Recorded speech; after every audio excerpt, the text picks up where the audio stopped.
안녕하세요. 닥치고 스윙의 김프로입니다. 자, 이제 저번 시간에 이어서 이렇게 했었죠.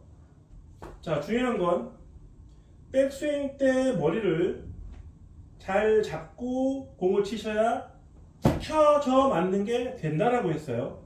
이럴 때 저번 시간까지 얘기를 한다면 손목을 쓰는 입장에서는 좀 이렇게 손목을 뒤로 써도 괜찮아요. 쓰는 건. 이렇게 되는 경우에는 머리 상체를 뒤집는 것이 아니라 머리 약간 가도 괜찮아요. 그러면서 치는 거고요. 손목에 쓰임이 없다고 생각한다면 절대 가는 것이 아니라 흉추. 그러니까 더 쉽게 설명하면 배꼽에서부터 명치를 멀어진다라는 느낌으로 해서 그 힘을 이용하셔야지만 이 상태를 유지하고 올렸다 내렸다 힘을 쓸 수 있고요. 이 힘을 이용하셔야 올라가는 힘이 만들어지는 거죠.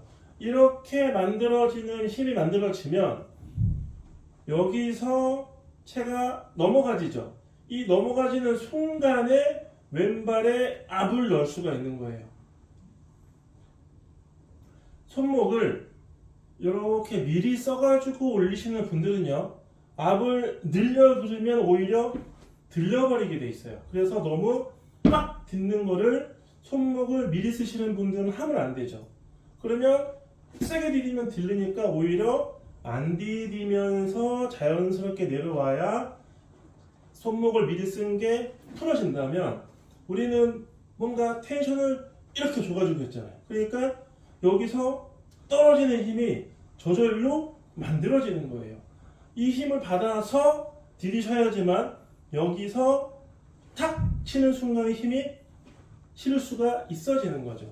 머리를 잡는다고 해서 공 위에다가 계속 머리를 잡고 치는 것이 아니라 올라가는 힘을 이용해서 탑에서 채가 떨어지고 이 떨어지는 힘이 왼발바닥에 이렇게 받아주는 훈련도 해주셔야 돼요.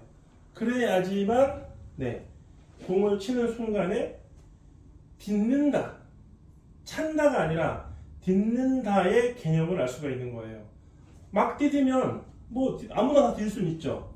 백스윙의 방식에 따라서 딛는 것이 달라져요. 힙이 많이 밀려서 딛지 못하시는 분들은 왜 그러냐? 백스윙 때 머리가 가서 그래요. 그래서 백스윙을 다시 보시면서 하셔야 되고, 팔로만 드는 분들은 머리가 움직이진 않는데 딛는 힘이 약해요. 그런 분들은 상체를 더 써서 채가 올라가지는 압력을 받아야 떨어지면서 뭔가 압을 줄 수가 있기 때문에 좀 더 이 흉추와 배꼽 간격을 이렇게 멀리 하는 패턴을 이용하셔야지만 떨어지면서 뗄 수가 있는 거예요. 굳이 이렇게 어렵게 해야 되느냐?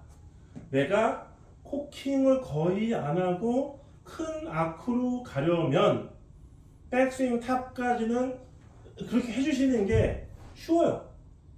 이렇게 하니까 되게 너무 어려운 거지. 내가 어떤 백스윙 타입이냐에 따라서 요령을 알려드리는 거지 골프 스윙을 더 어렵게 하려고 하는 게 아니에요. 선택은 각자의 몫이기 때문에 어떤 것으로 할지를 결정을 했다면 하면 되는 것과 하면 안 되는 것을 나누는 것만으로도 골프가 좋아져요.